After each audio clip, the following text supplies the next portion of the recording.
What's going on, bottom line viewers? It's Mitch here with my 2020 NFL mock draft.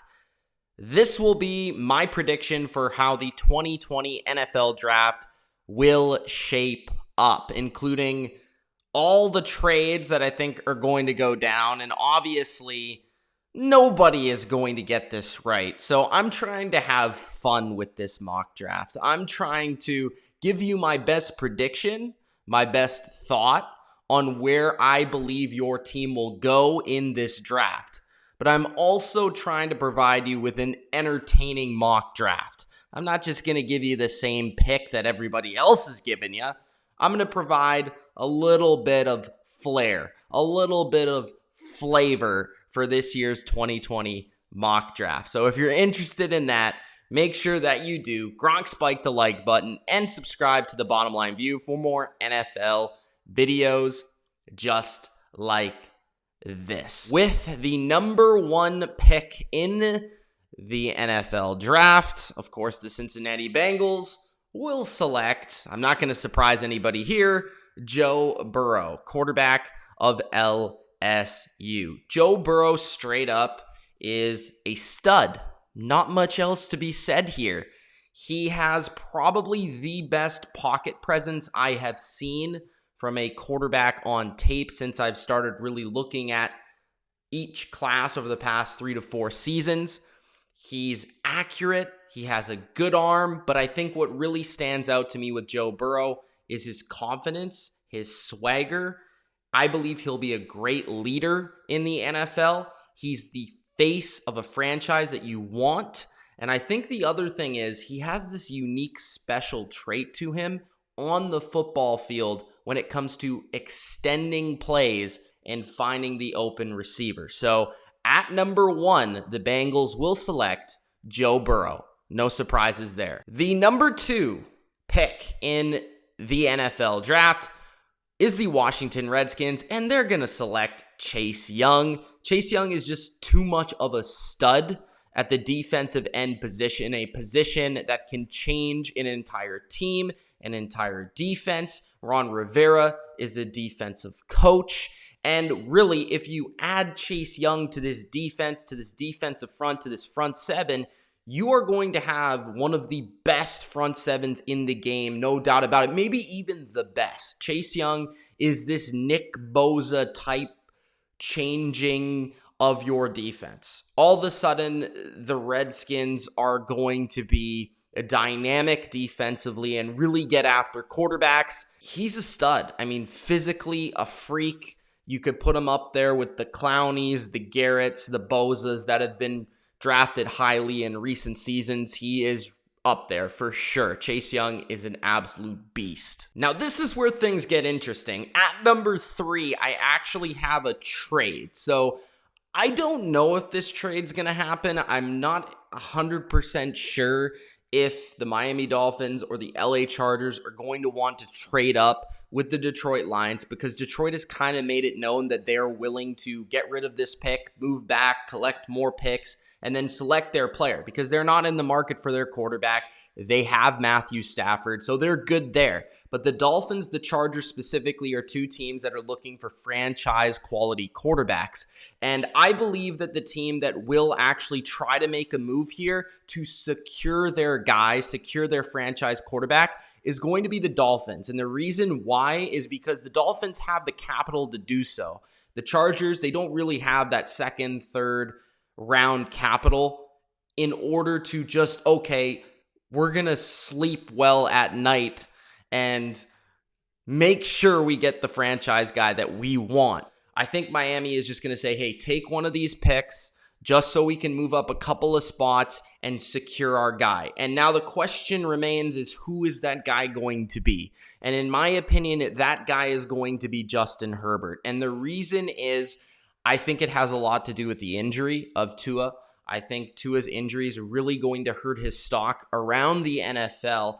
And I believe that the NFL, everything that I've read, everything I've seen, everything I've really heard is that Justin Herbert is right on par with Tua in terms of NFL circles, NFL teams, and how they evaluate him. And as you guys know out there, I actually have Justin Herbert above Tua. So I understand where they're coming from. Justin Herbert has talent. Justin Herbert is a player that I think is kind of being a little bit undervalued by some of the NFL fans, but I think he will deliver for Miami and become their franchise quarterback at number 3.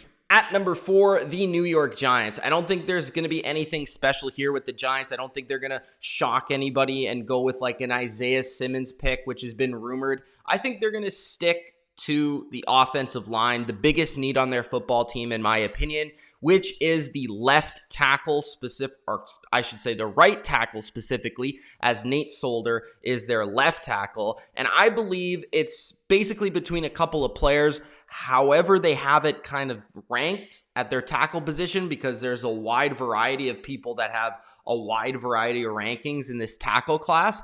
I believe the number 1 tackle in this class is Jedrick Wills, and I believe that he is going to be their number 1 tackle, and there's a simple reason for this. I believe the Alabama connection between Joe Judge, Nick Saban, and that organization, being that Joe Judge was there before in his career, I think that's just going to give that little bit of a nudge to Wills in any sort of doubt in a season where we're dealing with this whole, we're doing the online draft thing. There's not the same process behind collecting data on these players. You need to protect Daniel Jones. You need to open up rushing lanes for Saquon Barkley. That is the pick at number 4. At number 5, this is where the Detroit Lions come in, and this one was one of the more difficult picks of the draft. I know a lot of people are kind of keeping it simple and going with Jeff Okudah, and yeah, I am as well. But the thing is here, I really wanted to go with somebody else because I quite honestly don't know if the Detroit Lions are going to pick Jeff Okudah here. I could see them picking Isaiah Simmons here. I could see them picking potentially Derek Brown here, which I think would make a lot of sense, even more sense than I think Jeff Okudah would make. But I'm trying to predict what I think the Lions will do. And at the end of the day, when you're talking about Quinn and you're talking about Patricia and you're talking about a Belichick, Quinn, Patricia, how they value players, it's corners, it's secondary, and that's how you build your defense if you're a Belichick guy. And of course, Patricia is a Belichick guy, and he runs a very similar defensive scheme. He plays more man-to-man, even than the Patriots, the most in the league, and you need corners to do that. They got rid of Darius Slay. I think, yes, Lions fans will be a little bit like, well, we got rid of Slay. We're just going to pick a corner. That doesn't really make sense. Well, it sort of does, right? You're getting extra picks, and you're getting a corner that could be a premier corner at this pick for a lot less money for the next 4 to 5 seasons. So to me, it does make sense. And the thing with Okudah as a player, I actually have him as my number 2 corner. I think CJ Henderson is an absolute stud, and we'll get to him in a minute. But I think Okudah is the safest prospect, the second safest prospect on defense.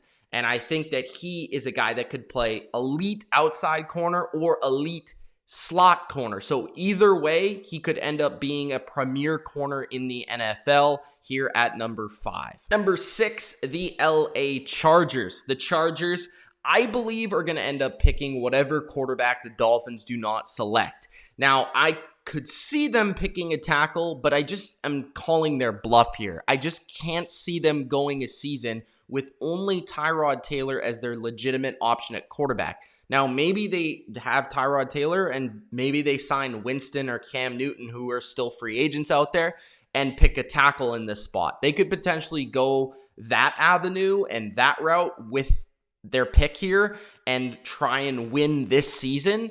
I could definitely see that, but I think Tua is the pick. I think Tua, for some people, you're going to fall in love with him. I think there's going to be certain teams that are really, really going to love Tua, as there's a lot of fans out there that really, really love Tua. And it makes sense. He's very accurate. He's played in Alabama in a pro-style offense with a great coach, and he's shown up in some big-time games. Now, personally, I'm not the biggest Tua fan on the field, and I'm a little bit afraid of his injury history going forward, but I do think it could be worth the risk here to get a franchise quarterback at number 6. Anthony Lynn, your new quarterback going forward. No more Phillip Rivers. Tua is your future of your franchise. Number 7, the Carolina Panthers are probably one of the most difficult picks to predict in this entire draft because they have so many needs. Whether that's the defensive line, I could see them going Derek Brown or Kinlaw on the defensive line. I could see them going with a corner here, whether that is Okudah who falls to them, or if it's CJ Henderson as well. But to me, I think it's gotta be somebody that's gonna be a centerpiece for your defense. And when you're talking about centerpieces for your defense, and you're talking about what the Panthers have wanted all offseason long, it's a new regime. They need to nail this pick. And I think with Matt Rule, he's wanted speed. He's wanted athletes. He's wanted to be freaky defensively, let's just say. And I think it doesn't get any freakier than Justin Simmons. Whether he plays safety, linebacker, slot corner, whatever it may be, he is going to provide not only one player, but potentially a player that could play multiple spots within this defense and fill multiple holes for a defense that needs to fill multiple holes. And I think that's the only player that you could really pick here that could fill multiple holes for this defense in year one. That's Justin Simmons. And I think every college football player out there, the majority have said that one of the best players they have played is Justin Simmons. So the Panthers pick Simmons here at number 7. At number 8, it may come as a surprise to these Cardinals fans out there, but I'm going with what I think they might do, and I'm also going with what I think they should do here. Derek Brown is a stud out of Auburn, defensive lineman. He is not only a force versus the run game, but a monster as a pass rusher. He's going to disrupt. He's going to cause havoc. He's going to mess up plays in both facets of the game. And to me, this is the missing piece of the Cardinals defense. They're missing an interior disruptor, an interior monster. They have Chandler Jones. They have a young secondary. I like what they've done at the edge position. I like what they've done at the linebacker position in free agency. And I think they're just one player away from completing this defense to making it a lot better in 2020. I understand that you need that tackle, and I still think you could potentially get one in the second round with the deep class. I just think that Derek Brown's a special player and a can't-miss prospect, and I think you need to go here at number 8. At number 9, the Jacksonville Jaguars will trade with the Miami Dolphins. Yes, a trade, another trade. Let's go. So the Miami Dolphins are going to be looking to trade up. I'm almost going to guarantee that they're going to trade up. They're not going to stay at 18. I think they're going to trade up and try and get a tackle because their two biggest needs are quarterback and tackle. And really after that, their needs fall off a cliff. Like, I think if you get a good quarterback, if you get a good tackle, you could potentially add another tackle in the draft later, maybe a receiver, maybe on defense, safety, whatever. But I think getting that premier tackle is very important for Miami, and they have the draft picks to move up and get one and get the one that they like. So here at number 9, I have the Dolphins selecting Andrew Thomas, tackle of Georgia.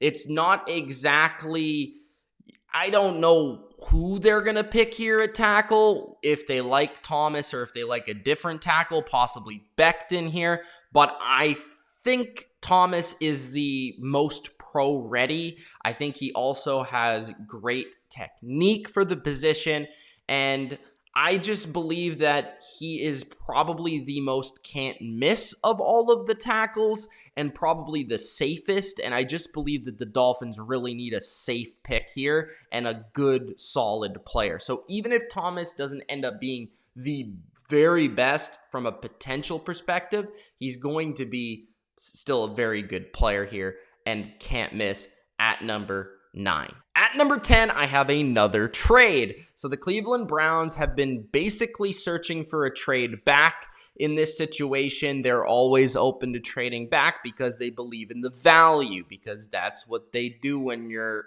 analytical. What's the word? I don't know. Anyways, number 10, the Atlanta Falcons. They are going to trade up. We've heard all the rumors that they want to trade up, whether that's for a corner or something defensively. That is the word out there on the streets. I believe that is going to be the case, and I believe they're going to somehow get into the top 10, or at least very close to the top 10 here. At number 10, taking Cleveland's pick and selecting C.J. Henderson, cornerback of Florida, who I've already said is my number 1 corner in this class. He's my favorite corner in this draft, and I believe he has a real chance of being a shutdown corner in the NFL. You just don't find many guys with that combo of speed and that combo of speed and height and length. Atlanta's biggest need by far is the corner position, and they will maneuver to get up to fulfill it. So I have them picking here CJ Henderson at number 10, trading with the Cleveland Browns. At number 11, another tackle pick. The tackles are going to go crazy high in this draft. There's going to be a lot of them going very high because offensive line play in the NFL, it's not very good. And also, these tackles are very good. And at number 11, one of the teams that could really use some help on the offensive line is the New York Jets. Becton is an absolute physical specimen. This guy could be like Trent Brown for the New York Jets. Just can move, is a mauler, is a big dude, had an incredible combine, but I think he may slip a little bit because of the report that came out from the combine. I think they just really need to help out Sam Darnold. So whether it's Becton or somebody else, it doesn't really matter, but I do believe that they will pick a tackle here to help protect Darnold and help him out a little bit offensively. At number 12, I have the Las Vegas Raiders staying at their pick. I know that some people may say that they may trade up, they may trade down.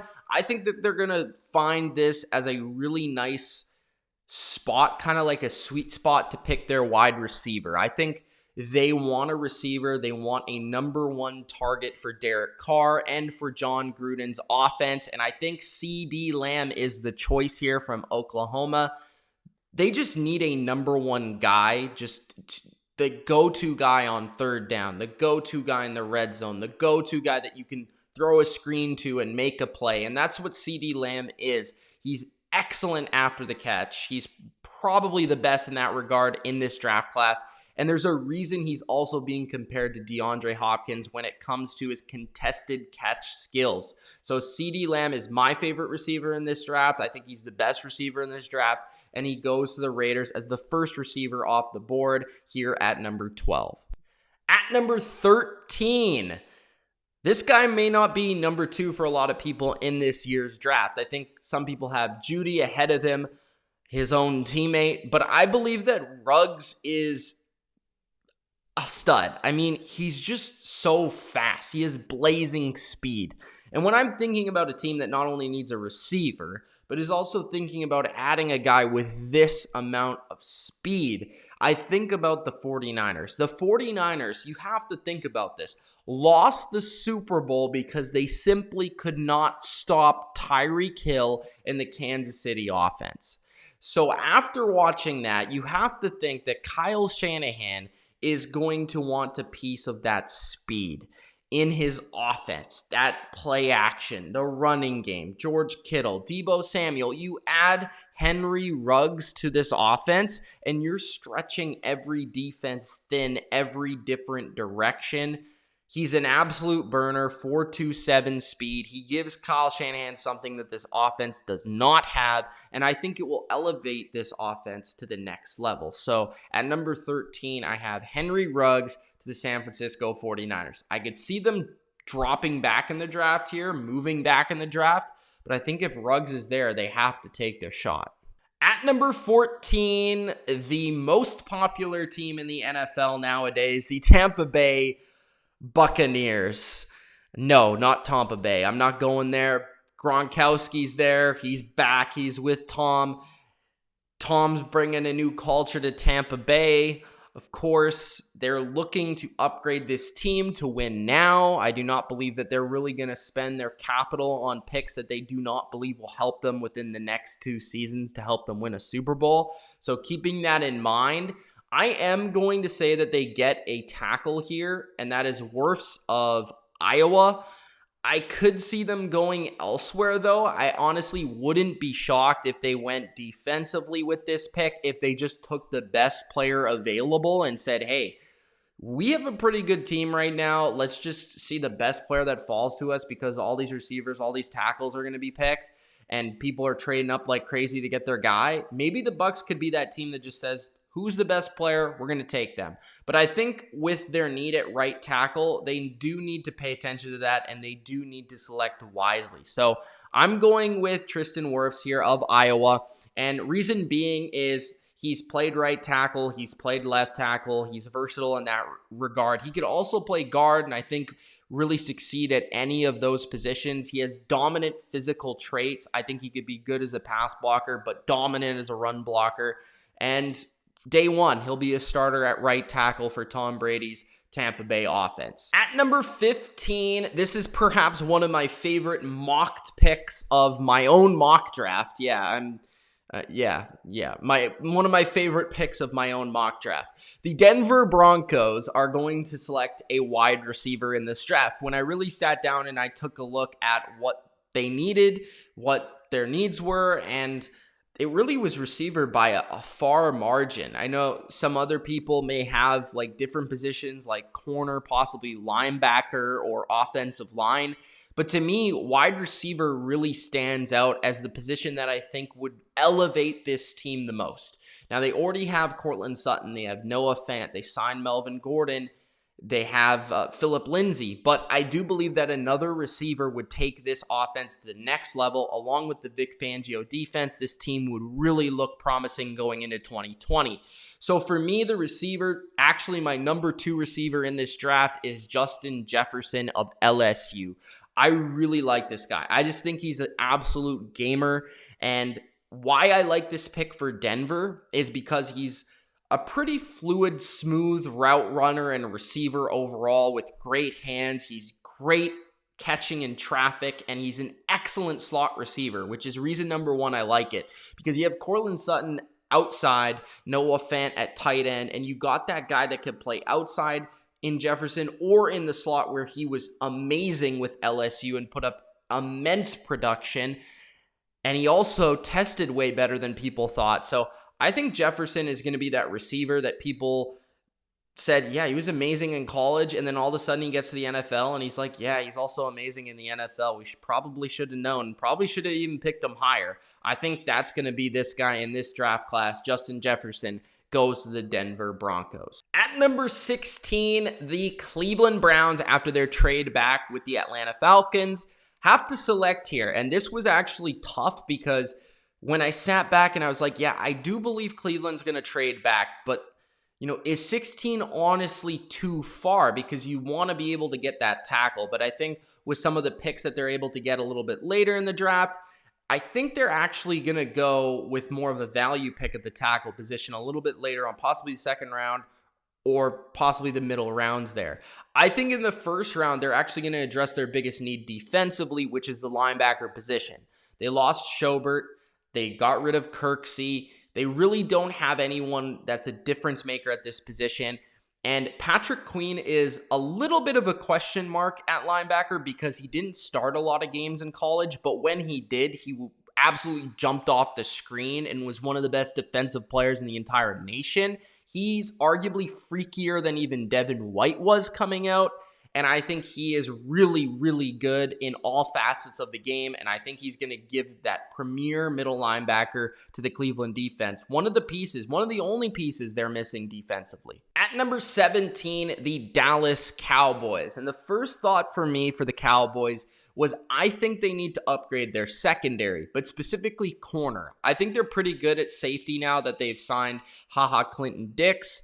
I think they're good at that spot, free safety, and I think they like Xavier Woods, strong safety. So my thought is probably corner, but then when I look at how the board is going, and I really feel like there's a significant drop-off after the top two corners with Okudah and Henderson. And if they don't really love the third corner that's on their board, then I think that they are going to go with somebody in their front seven, probably an edge rusher. And the second best edge rusher in this class, without a doubt to me, is Chason of LSU.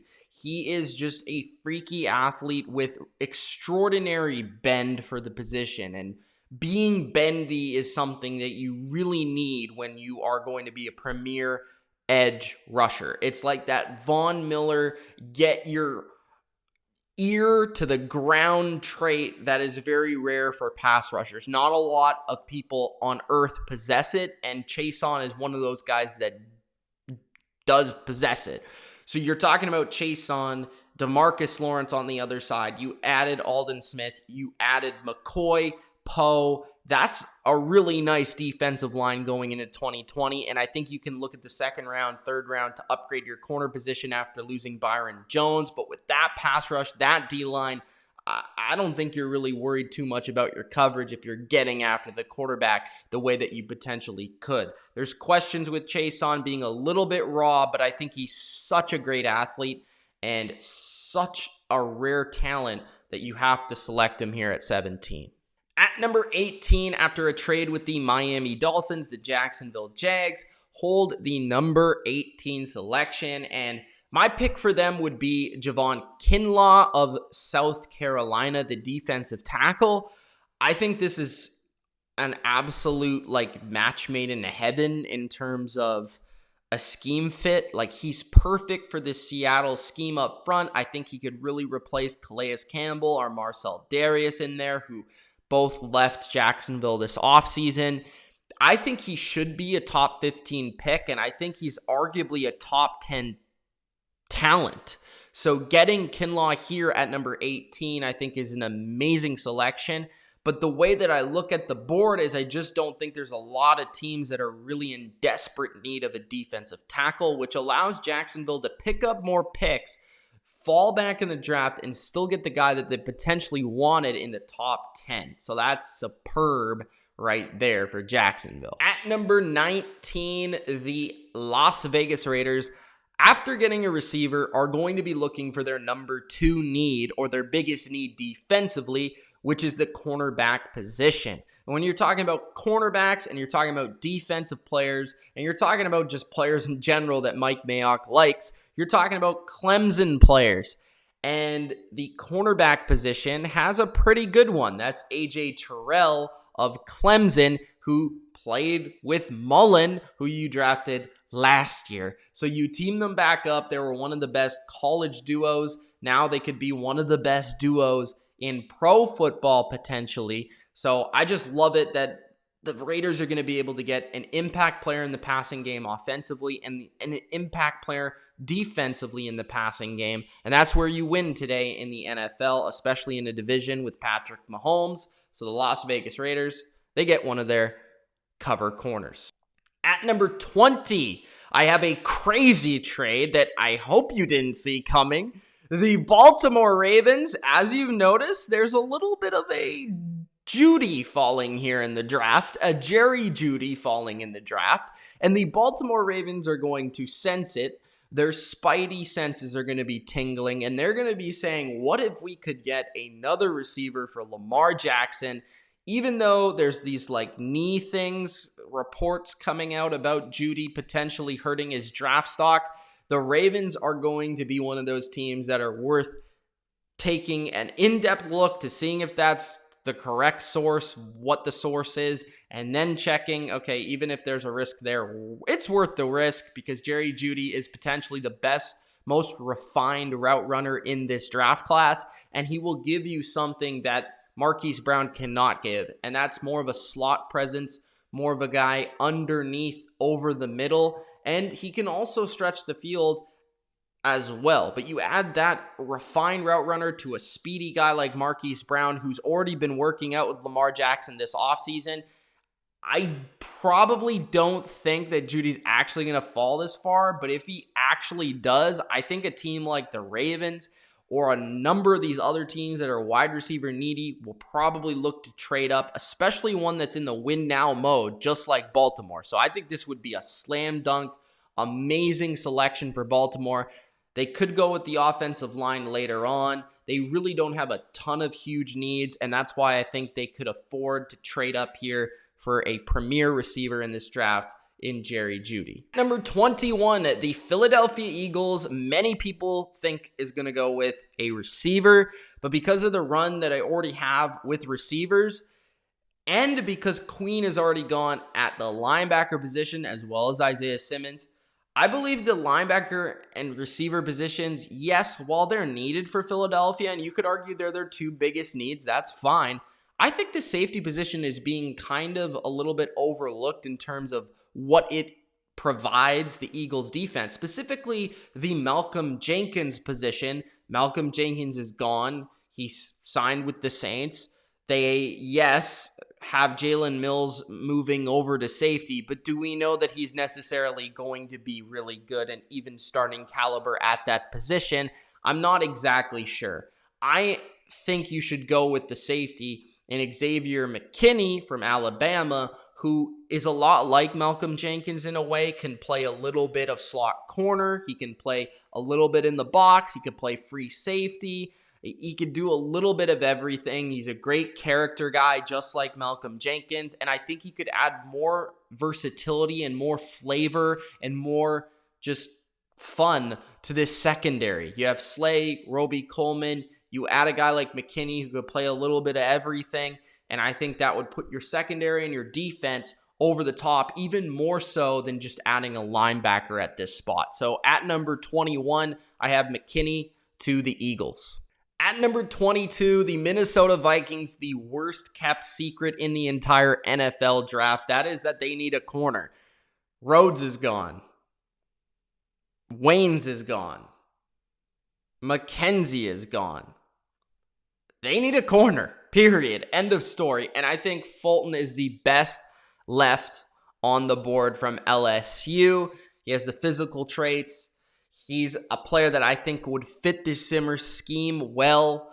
And just straight up in LSU, they say, hey, go line up versus that receiver, whether he's Alabama, whether he's Oklahoma, whether he's whatever, one of the best receivers in the country. We're going to let you play man on man every single play, and you're going to go cover the guy because you're a beast. That's the type of guys that LSU, and that's the way they deployed these guys at LSU last year, and I think that says a lot. Even though you may say, he was beaten in the big game, go watch the rest of his tape. You'll see that this guy was a premier corner, and I think he's one of the best man-to-man corners in this draft as well. So I have him here at number 22, the Minnesota Vikings. Number 23, the New England Patriots are up, and with all the reports of what will the Patriots do? Are they going to pick Jordan Love here? Are they going to try and trade up for Tua?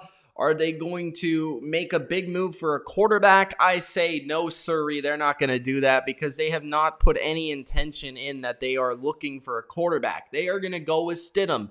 I'm almost 100% sure here. Now, if there was an extraordinary value at this spot, maybe they go for a Herbert or for potentially a Tua here if they fall all the way to their spot at 23, but I just don't see that happening. Then when you look at the wide receiver position, yes, they potentially could go there, but they already spent a second-round pick on Sanu. So to me, logistically, and because Belichick's a little bit stubborn in that way, it just doesn't really make sense. Now, they could go tight end with Kmet. There's been some rumors recently that they could go there. But I think, honestly, they're going to go defense. Whether that's defensive line, edge rusher, linebacker, I think they're going to go with the player they feel can help them the most. And to me, that is Kenneth Murray.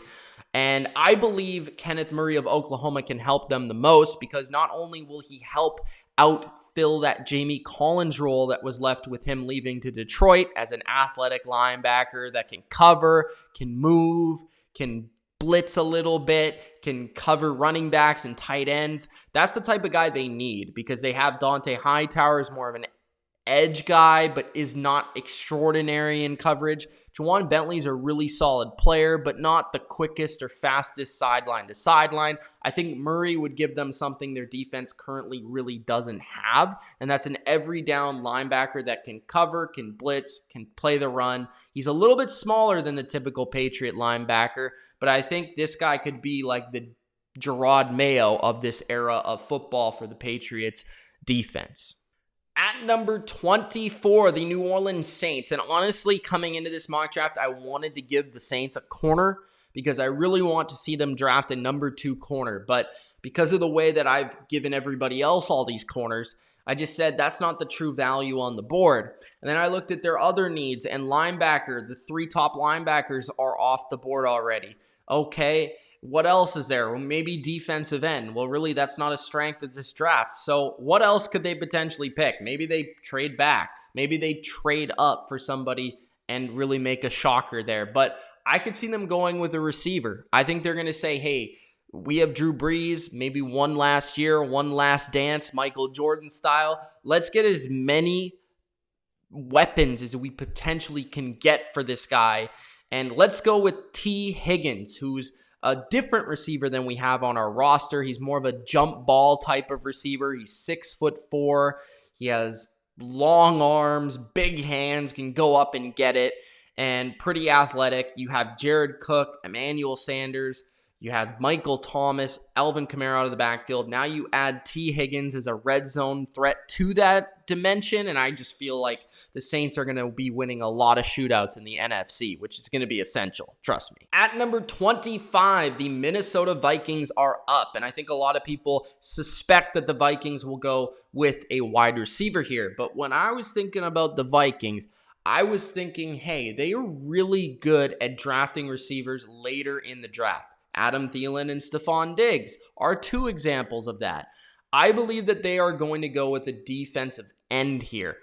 I am going to say that it's Gross Matos of Penn State. And the reason being is because he's being compared a lot to Danielle Hunter, who fits the scheme perfectly, obviously, and he's just a physical freak with long arms. He looks like a Greek god. Yes, he's a little bit refined, but as more I watched him, the more I saw a guy that got better and better as a pass rusher. He might not be the best in terms of getting his full athleticism every down out of him yet, but maybe when he's surrounded by a guy like Hunter and Pierce and Barr and Kendricks, that will take the best out of this guy who's already a physical freak and one of the freakiest guys in the draft. And that's the type of guy that the Vikings really like on their D line and fits the system really well. They continue to go to the secondary probably later on in this draft. I think they address the Everson Griffin spot here with Gross Matos of Penn State. At number 26, the Miami Dolphins select one of my favorite players in this draft, maybe even my favorite player in this draft.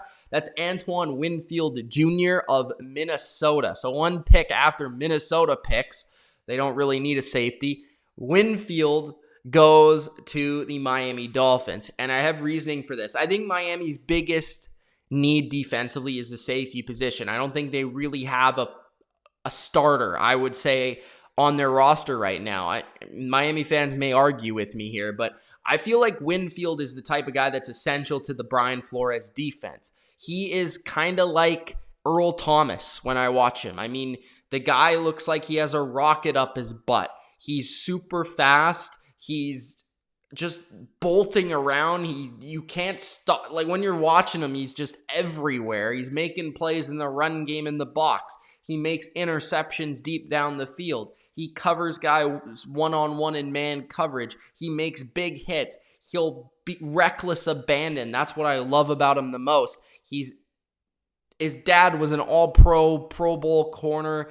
He's a phenomenal player. He's been taught well. He's a very smart, well-schooled safety. He has great traits. He kind of reminds me of Devin McCourty and Patrick Chung put together, and I think Brian Flores is going to love that. Here at number 26, the Dolphins get a true free safety that can just about do it all. At number 27, with the shocker of the draft, the Seattle Seahawks trade their number 27 overall pick, a first-round selection, for defensive end of the Jacksonville Jaguars, Yannick Ngakoue. Yannick Ngakoue, who is one of the best young edge rushers in the league, has already expressed that he wants out of Jacksonville, and it's a matter of time before he gets traded. I think he's going for no less than a first, even with all the discussions and the sourness between the two in the organization. I believe that the Seahawks both have the salary cap to pay him and have the pick here to get rid of. And I think when they're looking at this draft, they're saying this is not a very good defensive lineman draft. It's not a very good edge pass rushing draft. Let's get Yannick Ngakoue, who's a proven commodity not only in the NFL, but a proven commodity in our system, in our scheme. It's an easy fit, and he's a better pass rusher than Jadeveon Clowney. He's younger than Jadeveon Clowney. He has less injury history than Jadeveon Clowney. Let's go get Yannick Ngakoue, who could potentially put us over the top and make us the NFC #1 team, potentially. I mean, we've already addressed our secondary throughout the offseason, Dunbar and all of that. Let's get this premier pass rusher, and I think this would be an amazing trade. Also, they may a little bit regret that Clark got traded for a first-round pick last year, and he helped them win a Super Bowl for Kansas City. So I think that Seattle, this is the move. I mean, if you want to make an aggressive move, if you want to make a win now move, this is the move. Now, as for Jacksonville, who will they pick? I'm going with an offensive lineman. I could see them going with the receiver here because they got rid of Marquise Lee. That would make a lot of sense to me. But I'm just going with the best player that I think that would help their roster. And I think by building your offensive and defensive lines in this draft, it helps you and sets you up for the future. So I'm going to go with the tackle, Josh Jones, who's a very proven commodity. He's played a lot of games in college. I believe he started 45 games in college, which is very rare. So he's a good player, and he's going to help out a position that's been a little shaky, even with the high selections and high capital they've spent on the tackle position. I think it's probably one that's one of their bigger needs, especially offensively. At number 28, the Jacksonville Jags have another selection here due to their trade with the Baltimore Ravens. And here, this is probably one of my favorite guesses or predictions of this entire mock draft, and that's Diggs going to the Jacksonville Jags. And the reason being is because I think he's a perfect fit for this system. I think if Diggs were to go to a team like Atlanta or to Seattle or Jacksonville, I think that would be perfect for him because he would really succeed within this Seattle scheme defense of Jacksonville. He has really long arms. He's really smart and able to read and react to a quarterback. He was a receiver, so he has great ball skills. And I think he would really thrive and pick off a lot of passes in Jacksonville's defense. Since they traded Jalen Ramsey, they got rid of A.J. Bouye. They need a cornerback. So it makes a lot of sense here at number 28. At number 29, the Tennessee Titans will be looking for probably defense in this pick. I think a lot of people are mocking them right tackles, which don't really make sense to me since they already signed Kelly to that contract that I feel like makes him a starting worthy player. And outside of that, offensively, they're pretty good. They're already set their foundation. Defensively, I think they could use corners. I think they could use potentially a safety hybrid type of player, but I also think they could use defensive linemen. And when I look at this draft, I think AJ Epinesa is a guy that's probably going to go undervalued and probably slip down the board just because of the type of player he is, more so than how good he is or the needs. I really feel like he's just a guy in terms of he's like 6'4", 6'5", and he's 275 pounds. He's not exactly like a traditional 4-3 end. He's more of like a 3-4 end-ish type of player. He could play both probably, but I think he would fit best in this Tennessee Titans, Baltimore Ravens, New England Patriots, even Pittsburgh Steelers-esque type of defense, and I think that's why I put him here for Tennessee. They lost Jarrell Casey. They need that type of player in there, and I think it's 2 years in a row where they spend a pick on the defensive line. It's very important to Mike Vrabel. He's a good pass rusher, very productive, very powerful, wins a lot of battles, good player, productive player, and he'll be good for Tennessee right away, which they'll definitely like. So at number 29, I have AJ Epinesa to the Tennessee Titans. At pick number 30, the Green Bay Packers are probably going to look for a playmaker here. I really thought about defense, linebacker, defensive line, but again, this draft just doesn't have a lot of premier guys at those spots. So after Epinesa goes to Tennessee, which was probably the player that I might have put to Green Bay, I thought about receivers, and I think there's some receivers that you could get in the second round. So I'm going to go with the tight end here, and that is Cole Kmet, who I feel like could go to New England as high as 23. I do believe he will sneak up into the first round. Somebody's going to trade for him. Somebody's going to make a move for him. Somebody's going to draft him here.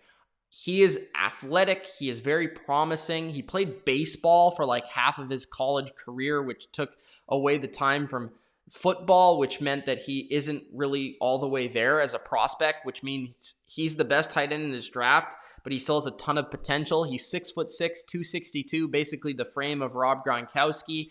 He's a great run blocker. He's a pretty good receiver. And yes, this tight end class isn't really getting hyped at all, but he's the best one in my opinion. And I think he would really help Green Bay, a team that has been looking for a tight end all offseason with Austin Hooper and all that noise. Now they finally get their guy and get a target for Aaron Rodgers in the middle of the field with Cole Kmet.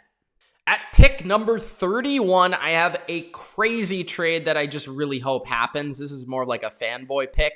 At number 31, I think the San Francisco 49ers are going to trade out of this pick because they don't have a second-round pick. I don't think they have a third-round pick. So that being said, they want to gain some more picks in those middle rounds. And 31 is a good opportunity for them to trade out, where a lot of teams will be looking to trade in of the late first round. And I think one of the players that's going to be really on the, is he going to go in the first round? Is he going to go in the early second round? I think that's going to be my favorite running back in this draft, and that is Clyde Edwards-Helaire of LSU. And I have the Tampa Bay Buccaneers, who have stressed all offseason long. Bruce Arians is stressed all offseason long that he wants a pass-catching running back. And not only is that important to Bruce Arians, but it's important to Tom Brady, who's had one his whole career from Kevin Falk to James White. He's had one all the time. And this is the best one in this draft, and this is one of the best ones coming out since Christian McCaffrey, I would say. He's phenomenal. He's extremely quick, devastatingly quick, great jump cuts. He's compared to Darren Sproles by some people, and I love this guy. I mean, he's my favorite running back, and I think he's excellent in all areas of the game and a difference maker and would add just another dimension to this amazing offense that Tampa Bay is building. So Tom Brady gets his James White, and Tom Brady gets potentially the best James White he's ever had. Here at number 31, late in his career, Tampa Bay trades up in the first round to take their running back. At number 32, to end my mock draft for the 2020 NFL Draft, I have the Kansas City Chiefs selecting a center. And the reason why I have the Chiefs selecting my favorite interior offensive lineman in this draft is because I believe that they know. Veach knows. Reed knows. They need to protect Mahomes, and the number one way of them losing games is if teams can just beat them straight up in the interior pass rush. And to not let that happen, you need to put some picks in your interior. And I think by picking a center here or a potentially hybrid center guard, you could fill a spot that I think is really going to help you out in the long run, help Mahomes' health out, and potentially keep him upright. And I think this could also help your run game out. So I like this pick a lot. I think, they could go corner. They could go a lot of different ways, honestly. Defensive line, linebacker. But I think that the Chiefs, they should see that the only way teams are going to get after them and stop their offense is by getting that pressure with a four-man rush. And the way to do that is by getting the interior rush. And I think by adding to your interior offensive line, the less likely that happens. So that's my mock draft for the 2020 NFL Draft. Hope you enjoyed. If you did, Gronk, spike the like button, subscribe to the channel for more.